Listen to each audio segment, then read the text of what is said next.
Segredos da vitória. Quais são os segredos que apareceram aí na tela?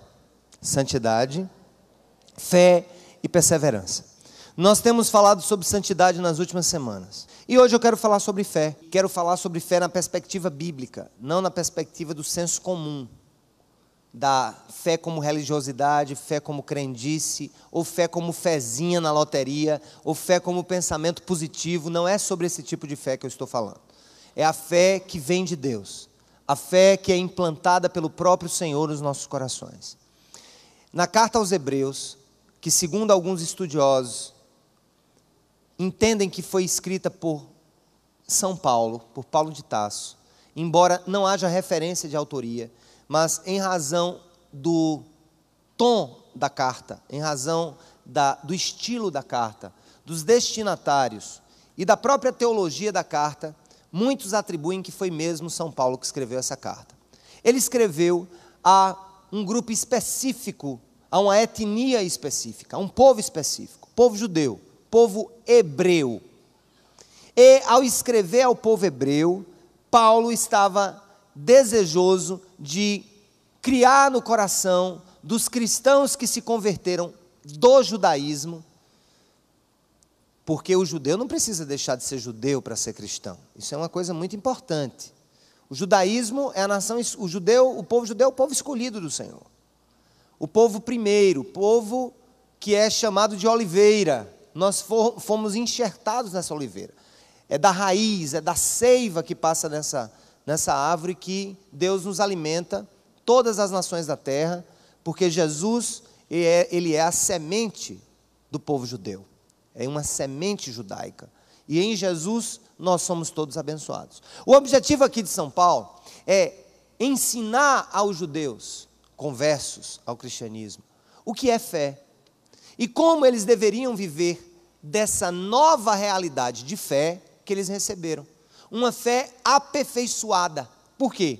Porque a fé que é representada no Velho Testamento é uma fé que ainda não alcançou a sua plenitude, porque Jesus não tinha sido ainda apresentado ao mundo. E aqui nós vamos percorrer de uma ideia de fé bíblica para os nossos dias como cristãos. Esse era o objetivo de Paulo. Ora, a fé é a certeza daquilo que esperamos e a prova das coisas que não vemos, pois foi por meio dela que os antigos receberam bom testemunho. Vamos ler o 3 comigo. Pela fé, entendemos que o universo foi formado pela palavra de Deus. A palavra de Deus, ela é formadora do universo, de modo que aquilo que se vê não foi feito do que é visível. Aqui ele fala da criação de todas as coisas pelo Senhor. Aí nós vamos para o 30, vai para o verso 30 do mesmo capítulo, e a Bíblia nos ensina que pela fé caíram os muros de onde, gente? De Jericó, depois de serem rodeados durante quantos dias? 7 dias. Pela fé, a prostituta Raabe, por ter acolhido os espiões, não foi morta com os que haviam sido desobedientes. Para aqui um pouquinho, olha para mim. Antes do verso 30, e especialmente a partir do verso 4 ao 31, o autor dá vários exemplos de fé, desde Abel, Enoque, Noé, Abraão, ele fala de Isaac, de Jacó, de José, de Moisés, pá! Aí ele fala das muralhas de Jericó que caíram, ele fala de Raabe, a prostituta que acolheu o povo judeu em Jericó, e por isso Deus a salvou. E depois ele diz assim, no verso 32, que mais direi? Não tenho tempo para falar de Gideão, de Baraque, de Sansão, de Jefté, de Davi, de Samuel e os profetas, os quais pela fé fizeram o que, gente? Conquistaram reinos, praticaram a justiça, alcançaram o cumprimento de promessas, fecharam a boca de leões. como foi o caso de Daniel. Apagaram o poder do fogo, como foi o caso de Sadraque, Mesaque e Abdenego. Escaparam do fio da espada. Grifa aí, escaparam do fio da espada. Porque lá na frente tem uma outra passagem que talvez deixe você confuso. No começo, Deus está dizendo que pela fé, alguns escaparam do fio da espada. Da fraqueza, tiraram o quê? Força. Grifa esse outro texto. Da fraqueza tiraram força. Tornaram-se poderosos na batalha e puseram em fuga exércitos estrangeiros. Houve mulheres que pela ressurreição tiveram de volta os seus mortos.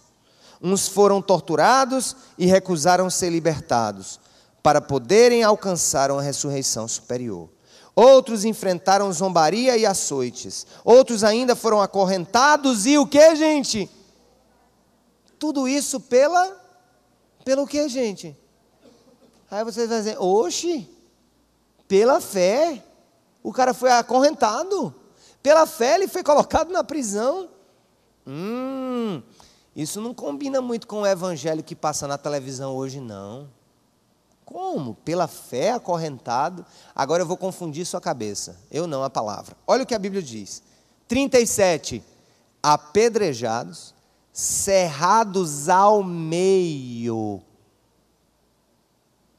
postos à prova, e o que, gente?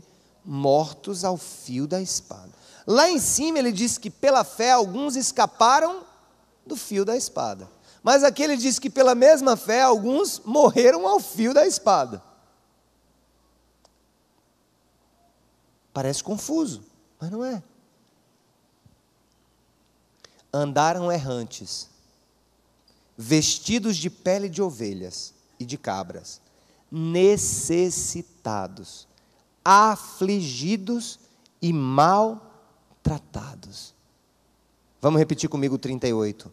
O mundo não era digno deles. Mais uma vez, o mundo não era digno deles. Mais alto, o mundo não era digno deles. Fé, uma palavra pequena, 2 letras, mas de um poder fora de série. A primeira definição que o autor sagrado dá sobre fé está no verso 1. Vamos lá. Ora, a fé é a certeza daquilo que esperamos e a prova daquilo que não vemos. A fé aqui é tida como uma certeza absoluta que eu tenho com relação àquilo que eu espero que chegue, que aconteça. Alguns podem pensar que isso tem a ver com pensamento positivo. Eu vou ficar aqui. Vai acontecer. Repita. Vai acontecer. Vai acontecer. Vai acontecer. Vai acontecer. Vai acontecer. Essa certeza que a Bíblia se refere é uma certeza que vem de Deus. E não é absolutamente baseada em uma espera com base em nada, mas com base em promessas. O autor quer dizer que se Deus promete alguma coisa, nós andamos em obediência a Deus, e a fé nos dá uma certeza absoluta de que aquilo que nós esperamos irá acontecer, porque Deus nos prometeu. Eu vou tentar explicar um pouco para vocês sobre isso. Passou um filme, não sei, parece que o nome é O Dia Depois de Amanhã, é isso mesmo, gente? O Dia Depois de Amanhã. Esse filme, ele retrata um fato muito interessante. Ele seria uma suposta catástrofe na Terra que aconteceu em razão da vinda de uma nova era glacial, em que houve um resfriamento completo da Terra, a ponto de matar as pessoas.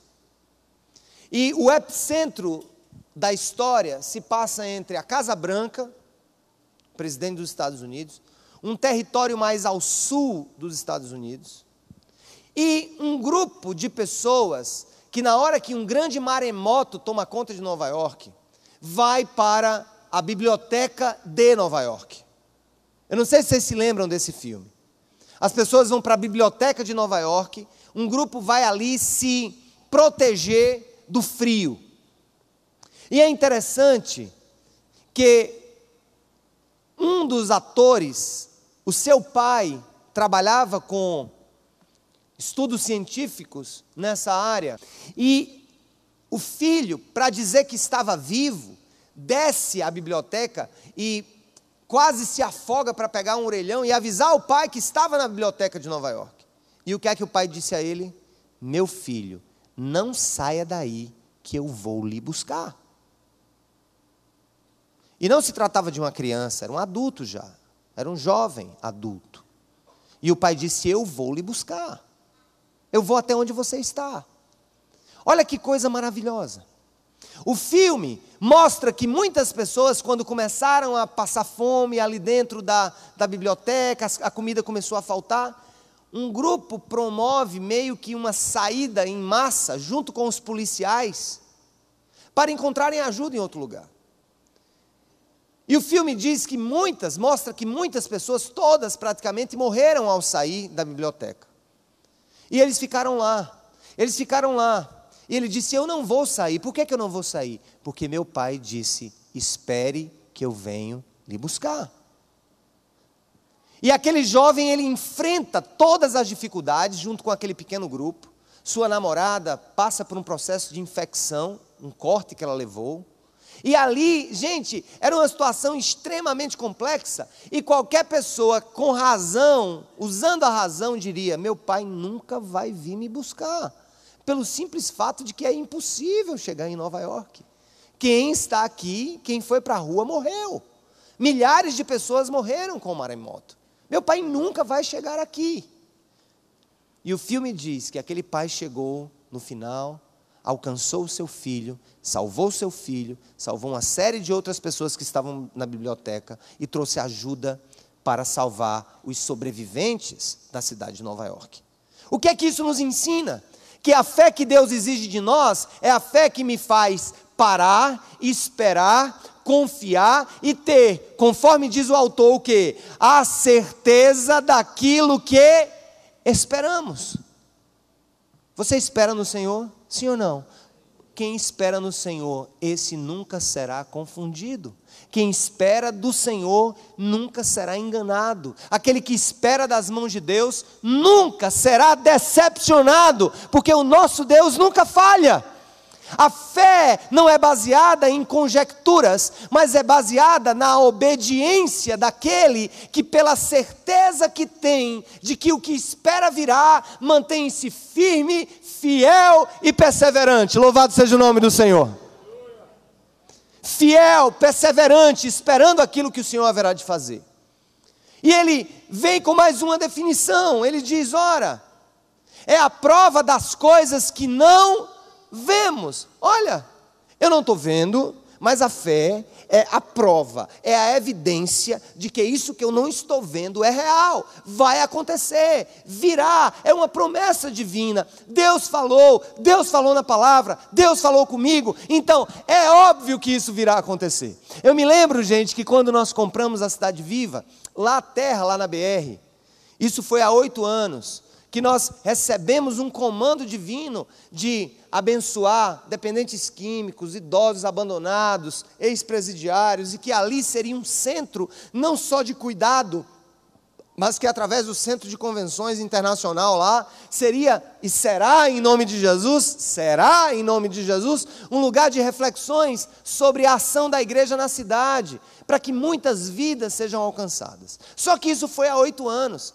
Há 8 anos, gente, nós éramos muito menores do que somos hoje. Nós não tínhamos nem 10% da quantidade de pessoas que a Cidade Viva tem hoje. Nem bonequinho tinha, meu amigo. Nem sem cabeça, nem com bracinho, nem com perna curta, não tinha nada.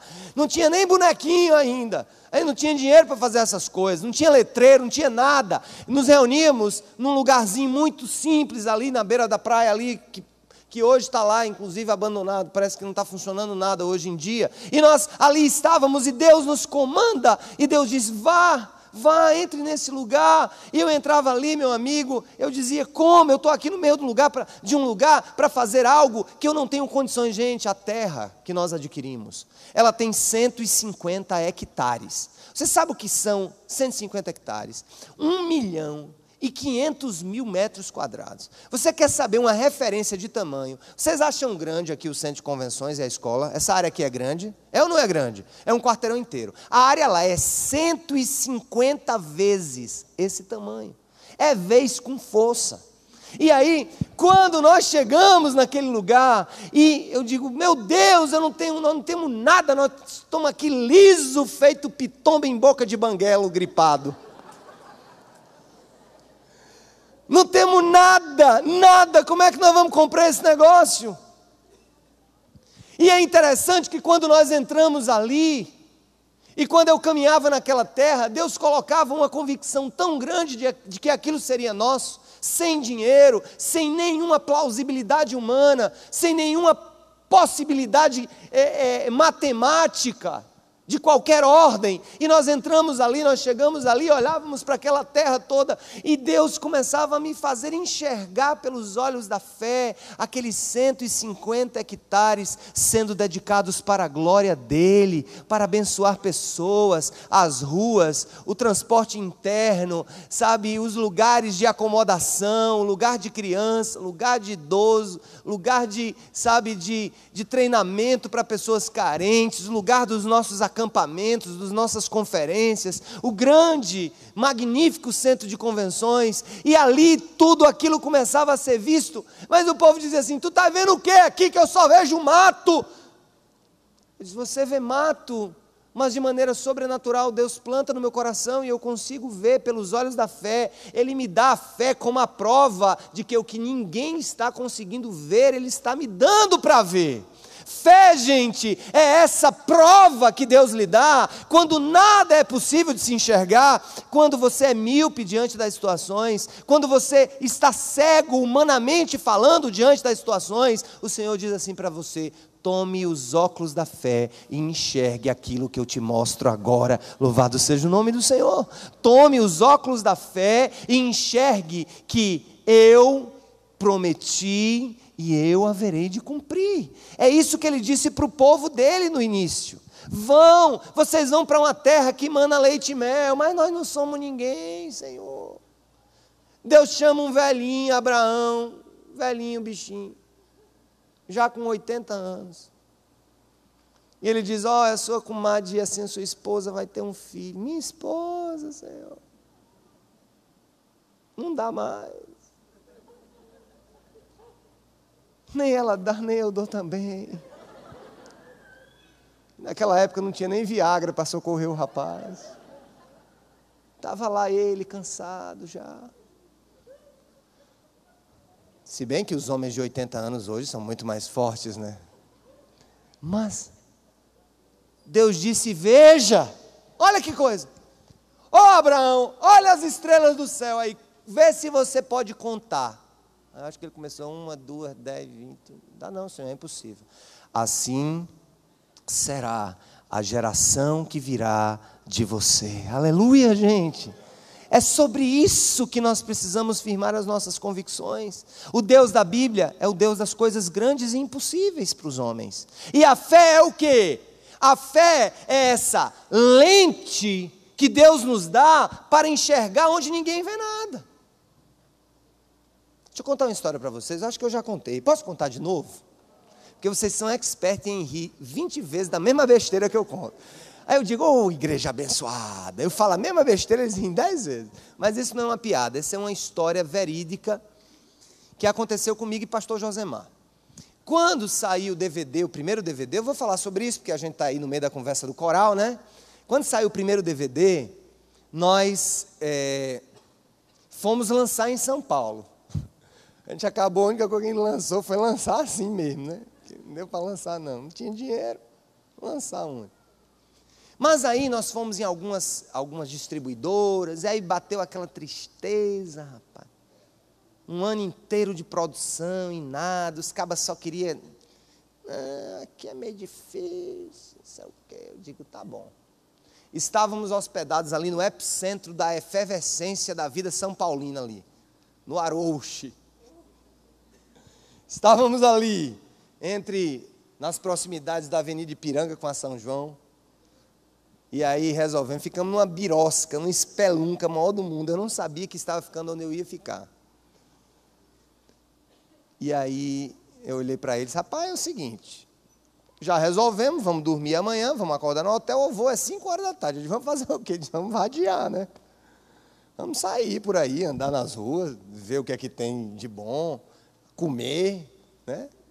Porque os crentes comem com força. Aí, saí para lá, aí estava passando um filme. Qual era o filme? Os Filhos de Francisco, os 2 filhos de Francisco. Agora pense no cinema novinho, novo. Cinema ali naquele epicentro ali da coisa, fomos assistir essa sessão. E nos emocionamos muito, porque é uma história muito bonita.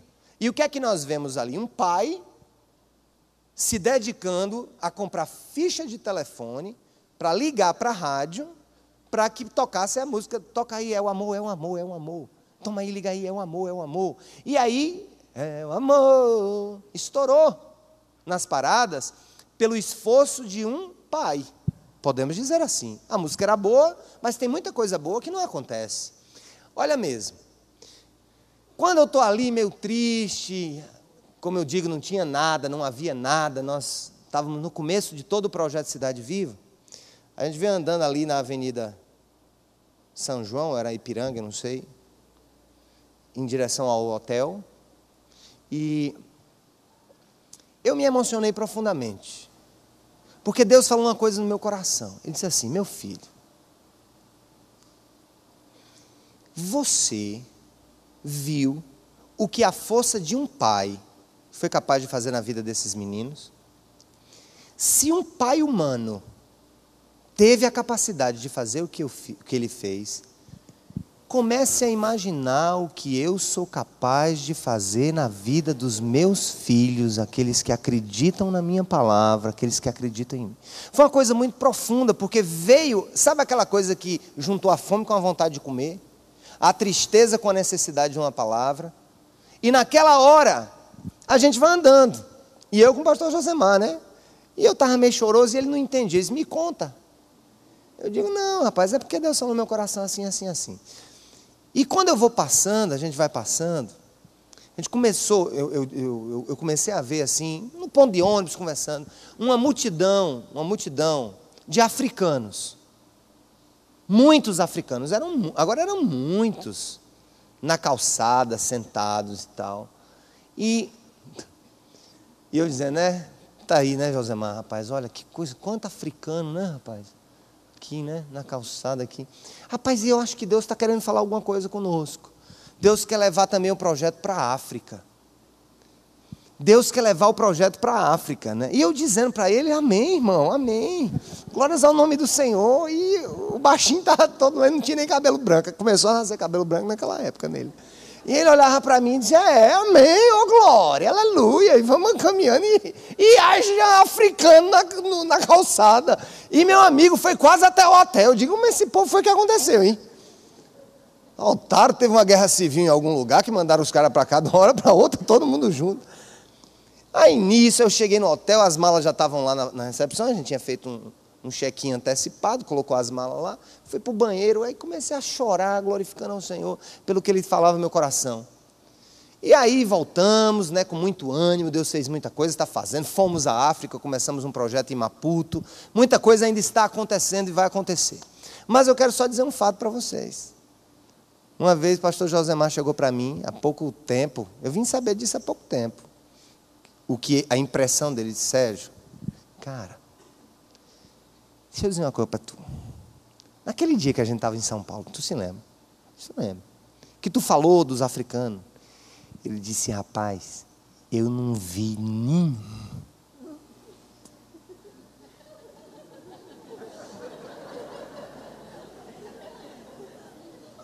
Não, olha que maluquice.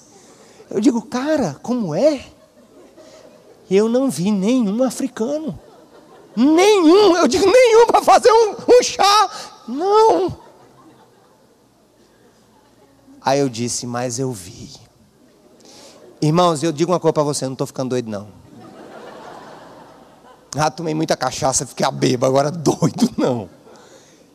Eu vi. Eu vi. Se materializou diante dos meus olhos ali. Eu comecei a entender esse texto com mais profundidade depois dessa experiência. Olha o que o autor diz. A fé é a certeza daquilo que esperamos e a prova das coisas que não vemos. Quando ele diz não vemos, ele fala dos olhos do homem natural. Os nossos olhos não veem, mas os olhos da fé nos fazem entrar em uma dimensão metafísica, misteriosa, que só o próprio Deus é capaz de nos dar. Amém, queridos e queridas? É por isso que ele usa uma experiência do próprio Deus na criação, no verso 3, para nos ensinar uma outra lição. Olha o que é que diz o verso 3. Pela fé, entendemos que o universo foi formado pela palavra de Deus, de modo que aquilo que se vê não foi feito do que é visível. Ele usa aqui o ato da criação, preste atenção, eu vou usar alguns termos aqui, que podem ser não muito comuns para todos, mas escutem. Quando você lê o relato de Gênesis, quando Deus criou o mundo pela palavra, haja luz, haja terra, haja firmamento. Foi a palavra de Deus, ela é criadora. Deus fala e cria pela palavra. Só que na tradução da Bíblia, para o latim, a Vulgata de São Jerônimo, que está lá na tradução do original em hebraico, é usada a seguinte expressão: Deus, como se dissesse, Deus criou ex nihilo. Deus criou do nada tudo que há. Qual é o princípio que está por trás disso e que deve alimentar a nossa vida hoje? Escute a sua vida. Olha, esse copo onde eu estou bebendo água, vocês estão vendo? Ele é feito de quê, gente? Vidro. Tem matéria-prima aqui que foi usada para fazer esse copo, vidro. Tem matéria-prima que foi usada para fazer o vidro, areia. Essa mesa é vidro e é metal. Tem matérias-primas que foram usadas. Essa Bíblia que eu estou lendo, tem papel, uma árvore caiu para que esse papel estivesse aqui. Tem uma capa de couro, um boi ou um bicho outro lá morreu para que tivesse esse couro aqui. A tinta que foi extraída de alguma coisa para se fazer essa Bíblia. Aí eu pergunto, essa criação aqui, desse objeto que tenho nas minhas mãos, ela é humana, tá certo? Ela precisou de matéria-prima, certo, gente? A roupa que eu estou vestindo é de algodão, a sua pode ser sei lá, de poliéster, sua calça pode ser jeans enfim, de linho, de lycra, mas foram usados componentes. O que São Paulo quer nos dizer aqui, para fortalecer a nossa fé, é algo muito simples. Ele está querendo dizer assim: olha, Deus criou todo o universo ex nihilo, do nada. Portanto, a fé deve ser de tal maneira em nosso coração, que nos faz crer que Deus não precisa de matéria-prima, não precisa de estruturas de plausibilidade, não precisa de lógicas humanas para fazer o que Ele quer fazer em nossa vida, para fazer o que Ele quer realizar em nossa vida. Deus não precisa de nenhuma estrutura humanamente plausível para realizar o que Ele deseja realizar. Oh, glória! Amém! Eu quero que vocês se localizem. Eu não vou para os exemplos de fé. Eu quero apenas que você vá para o 32. E você diga assim para você mesmo e para o Senhor: Senhor, talvez a minha história esteja no meio de tudo isso. Olha o que ele diz, verso 32. Que mais direi? Não tenho tempo para falar de Gideão, de Baraque, de Sansão, de Jefté, de Davi, de Samuel e dos profetas, os quais, vamos lá, pela fé conquistaram reinos. Escuta, ele traz vários exemplos detalhados, Abraão, Moisés, Abel, mas ele diz, eu não tenho tempo para dar o exemplo de todos, contar a história de todos, eu não tenho esse tempo. Mas olha o que é que ele diz, presta atenção, meu amado e minha amada. Ele diz, olha, pela fé, homens e mulheres conquistaram reinos. Aí eu fico pensando, o que significa conquistar reinos? Naquele tempo significava conquistar reinos, territórios, lugares, impérios. Mas qual é o tipo de fé que Deus quer nos dar hoje que conquista reinos? Que reino nós temos que conquistar? Quem domina esse mundo tenebroso? Qual é o reino que domina? O reino da luz ou o reino das trevas? Quando eu vejo estruturas de corrupção em uma nação como a nossa, quem está dominando? O reino da luz ou o reino das trevas? Quando eu vejo os jovens, ao invés de estarem fazendo esporte, dedicando a sua vida a coisas lícitas e abençoadoras, estão morrendo no crack, quem está dominando essas estruturas? O reino da luz ou o reino das trevas? Quando nós vemos hoje pessoas se prostituindo, casamentos sendo destruídos por banalidades, quem está dominando isso, o reino de Deus ou o reino das trevas? Eu vou sentar aqui, posso? Contar para vocês a história de um missionário, que eu esqueci o nome dele, mas a história eu não esqueço. Ele foi iniciar um trabalho de evangelismo em uma tribo, em uma etnia específica.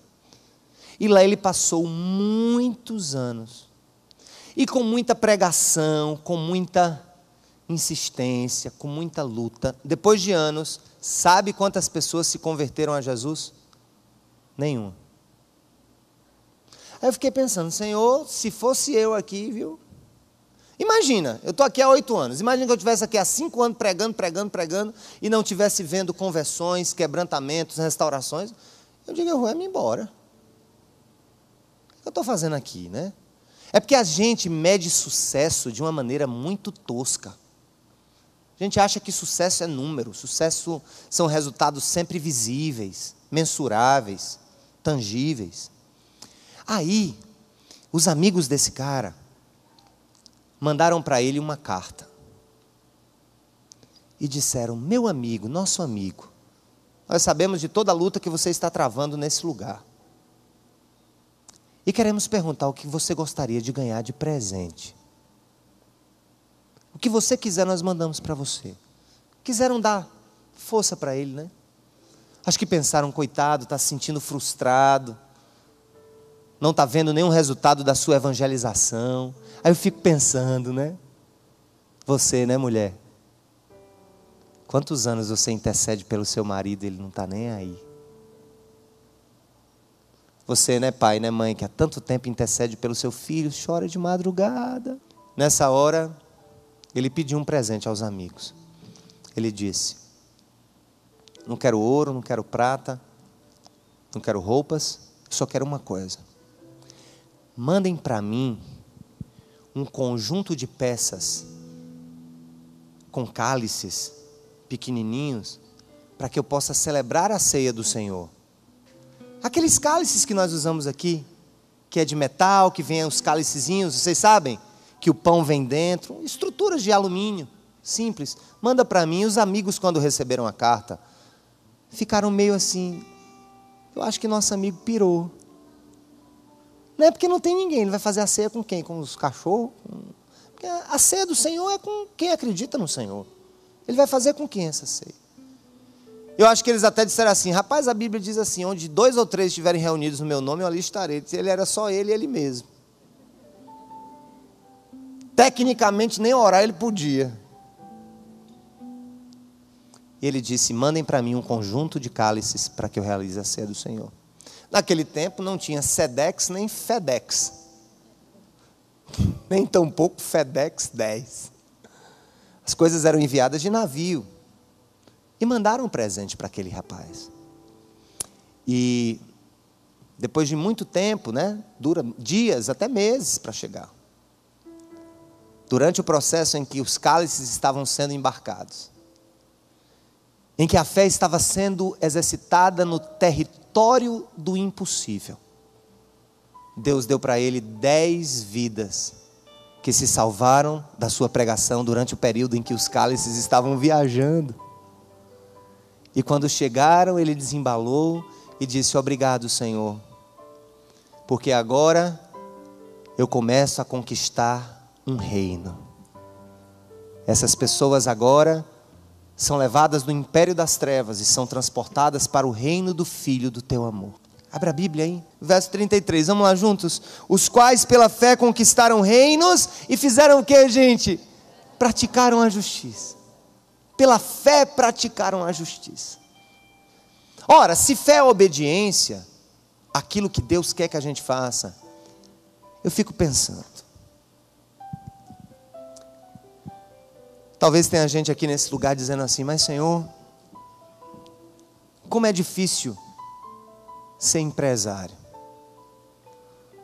Os meus concorrentes são desleais, desonestos, sonegam tributo, e eu estou aqui, tendo que entrar na mesma onda. Quero dizer uma coisa para você: você não está vivendo de fé. Deus diz assim: pela fé praticaram a justiça. Senhor, eu não consigo ver nada, é tudo muito difícil, mas pela fé eu pratico a justiça. Ah, o que é que eu faço, meu Deus? Estou no meio de um povo corrupto, de uma estrutura corrupta, estou preso, tenho medo de sair dela. Pela fé praticaram a justiça. Ah, o meu namoro descambou para uma completa carnalidade, nós nos afastamos de Deus, nós estamos vivendo totalmente distantes do Senhor, e eu não sei como dar um basta. Pela fé praticaram a justiça.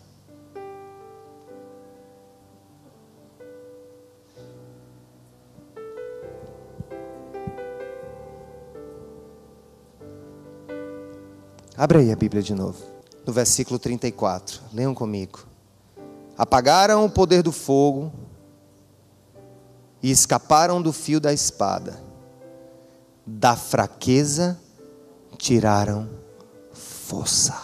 Quantas pessoas aqui não estão cansadas hoje? Cansadas da vida, cansadas das circunstâncias, cansadas dos problemas, cansadas dos desafios, cansadas da opressão, do desprezo. E olham: onde está o meu arsenal? Onde está o meu combustível? O Senhor fala ao nosso coração: meus filhos e filhas, da fraqueza tiraram forças, transformaram desertos em oásis, impossibilidades em possibilidades, medo em coragem, tristeza em alegria, solidão em companhia. Da fraqueza tiraram forças. 3 coisas aqui que a fé nos faz realizar: conquistar reinos, conquistar famílias, conquistar bairros, conquistar nações, porque o Senhor nos chamou para essa obra. Praticar a justiça pela fé, quando tudo parece contrário, quando tudo parece improvável, quando tudo parece impossível.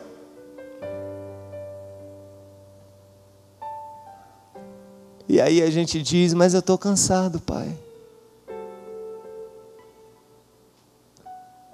Como homem que sou, eu mesmo te digo: estou cansado.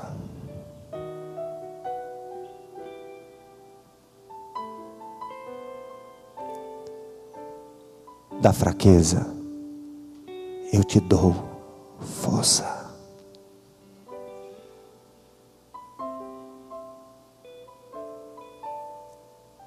Eu queria que você fechasse os seus olhos e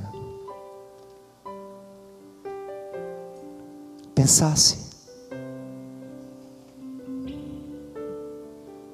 e dissesse: Senhor, renova minha fé. Eu quero esperar na biblioteca de Nova York, porque eu sei que o Senhor virá me buscar. Senhor, eu não vejo nada, eu não vejo matéria-prima, eu não vejo plausibilidade, eu não vejo condições humanas, eu não vejo possibilidade alguma, Senhor, mas eu sou lembrado por Tua palavra, que o Senhor fez o mundo ex nihilo, e haverá de fazer na minha vida. O Senhor não precisa de matérias-primas, por isso, pela fé, Senhor, eu conquistarei reinos. Diga ao Senhor: eu conquistarei reinos. As trevas não resistirão à passagem dos filhos da luz. Eu, Senhor, eu praticarei a justiça, quando a injustiça é a regra. Eu, meu Deus, eu, meu Senhor, no cansaço da jornada, na lágrima da madrugada, no desespero da alvorada, eu encontro forças no meu Senhor, no Senhor da minha vida.